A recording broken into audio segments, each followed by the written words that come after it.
What do you have to say? Hey guys, welcome back to the heart of home. As you can see, well, first my hands are full, but I've been putting Caleb to work and I don't know how he feels about it, but that's what wives are for. We make our husbands honey-do list, don't we? If you guys listen carefully, usually when Caleb gets to work with something that I've asked him to do, he turns on music for starters, but a lot of times it's like musical music or rock. I mean, we all know that 2000s rock is a very common genre in our house, but Caleb is usually singing, and most times he thinks I'm not picking it up on camera, and I am.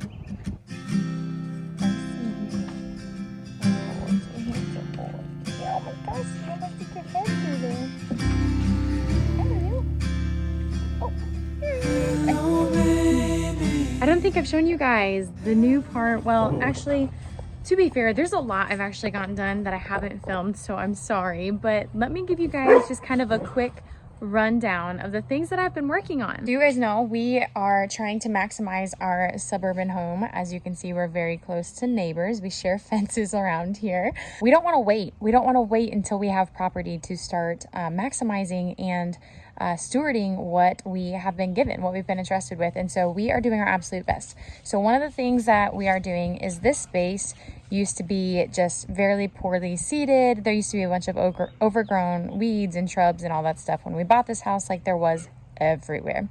My parents brought us up some raspberry starts, which I'm gonna have some more actually planted over here, but they didn't have time to dig up more.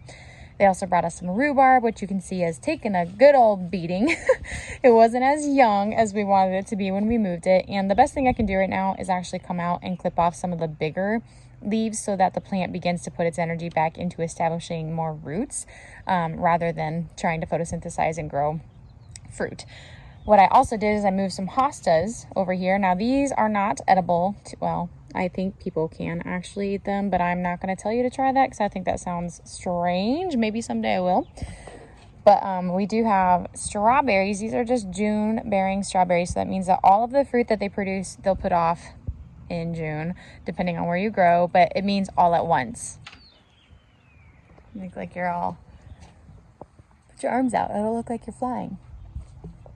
Whee! How do you feel about the honey-do lists I have for you? It's your kitchen that we're not getting done. Yeah, that's true. You guys, I mean, if you've watched our videos before, you've seen some pictures that I've shared about what this house looked like when we bought it. But you might remember, there was literally, guys, I kid you not, probably hundreds of different tree starts and shrubs and, you know, all sorts of obnoxious plants we have had to rip out of the ground. However, as you can tell, there are quite a few stumps that we have not gotten out yet. So ideally, my method is I use the Sawzall with some pruning blades, which yes, that is a thing. So nobody freak out that I'm using a Sawzall in the ground. But I stick it literally down like in the soil and just cut like a few inches below soil, cut the root off. There's that one. There's those starts over there. I did bite the bullet, and these guys and some of the like mother plants of like poison ivy, again, you've seen it, and if you haven't seen it, just go back and watch some of those videos because it was bad. There were some big old chunks of poison ivy in our yard, and as much as we tried to like dig them up and get rid of them, they just kept coming back. And so I did use some chemicals in my yard, which is the absolute last resort that I will ever use. But hey, we're human and it happens, and none of y'all can come on here and shame me about it because I know that that was the best choice for me. And so you really can't convince me otherwise. Going forward, like I've shared before, we don't use chemicals. It's never one of the resorts I like to settle on. But guys, I'm serious. I tried literally everything I could, and it just was not worth the risk of my family or my dogs, you know, getting poison ivy all the time.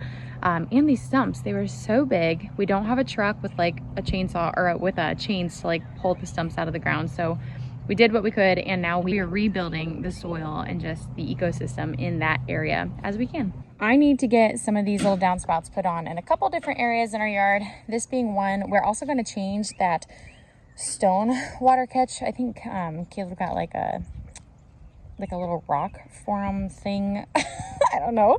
I'll show you guys eventually. But the idea is that all of these are going to go into some sort of container right here and become more of a rock garden. And then we'll get some like water loving plants because this area tends to collect water, especially when it rains really hard. And I don't think that, I don't even remember what these are. If you guys know, it's not a wagula, I don't think, but these are some bushes that were perennial in our backyard that were just, again, being choked out by a bunch of overgrown plants that we moved up here. However, I don't know how well they're going to transplant because that one barely has any life and that one looks like it has none.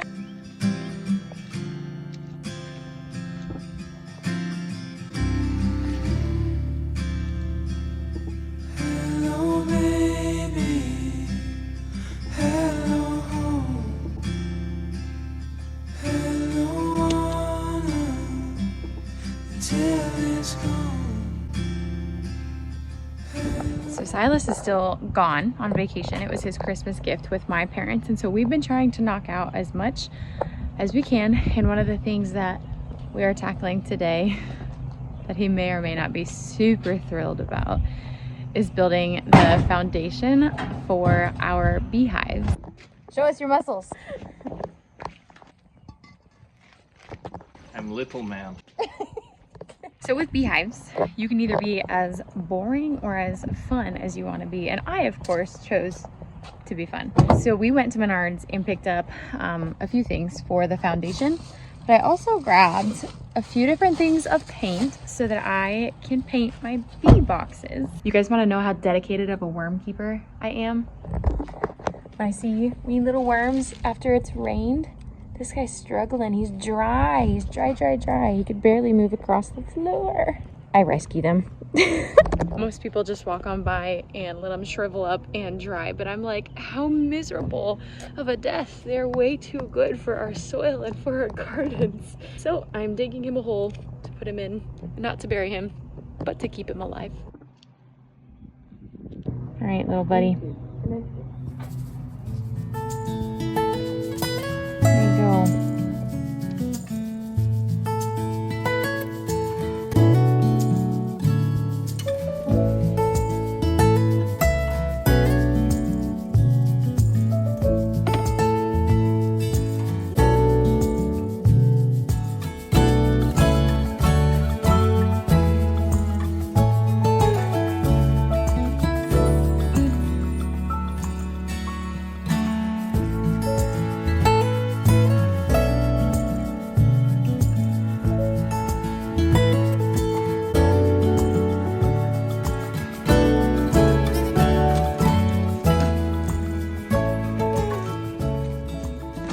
All right, it's not perfect, but it's done and it gets the job done. As we continue to do limestone around the yard, we just continue to find little chunks of limestone, this is gonna be their home. So eventually there'll be more rocks in here and I'll have like all the black parts covered.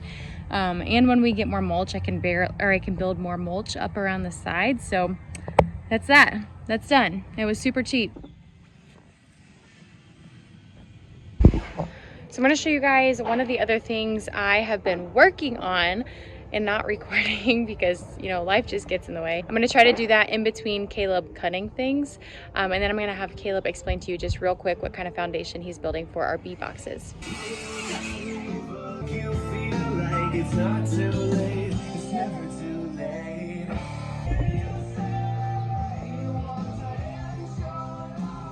All right, I'm just gonna have to combat the music, so I'm trying to go as far away from it as possible. However, what you guys just saw there around the deck, it looked like a bunch of pebbles, like rock. And it is, because whoever had this house before us did have some sort of garden or stepping stones conglomeration there at one point. However, I pulled up all those stones and I sold them. I hated them. I could not walk on them barefoot, which is a big no-no for me because I love to be barefoot, as we know. But that entire space right there on the deck, I'm going to be planting edible perennials like echinacea, roses, and whatnot, and it's going to be the tea garden. So everything planted there is going to be strictly for my tea collection. And then lastly that I wanted to show you guys is I planted a bunch of beets and radishes and I believe kohlrabi over here, and it's not popped up yet. But look! Happy birthday, little seedlings! Now I just have to keep my dogs from getting up in this garden bed. That's why we need to finish this garden space and get it all just off limits to the dogs. Hopefully the seedlings weren't exactly trampled on, but We'll see. I told them that you will explain to them what you are building. Yeah. Caleb's not used to the camera. Roof angle. Roof need flat. Building a little platform to level out beehives. You gotta speak louder because your music is loud in the background. We are building platforms to level out the beehives because we are putting on slanted roof. This is what I live with. Super handy. That's what I mean. A super handy man is what I live with. So yeah, our garage obviously has a slightly slanted roof, and it's not ideal for the beehives. It wouldn't be the end of the world. Nature isn't completely level and they survive in nature. We're trying to make this just the best place for them to live. So we're gonna create a flat, I say we, Caleb's doing it.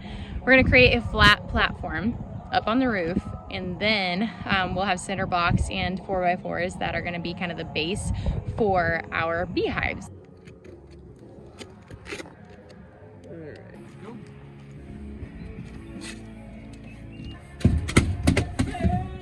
So I snuck inside so I can explain to you guys real quick without having to fight with my husband's music. You might be wondering why we are keeping our bees up on the roof instead of in our yard.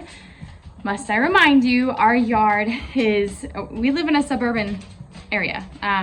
We're not in the middle of town, we are on the edge of town, but our yard is fenced in. It's small. We have a 4-year-old and 2 large dogs.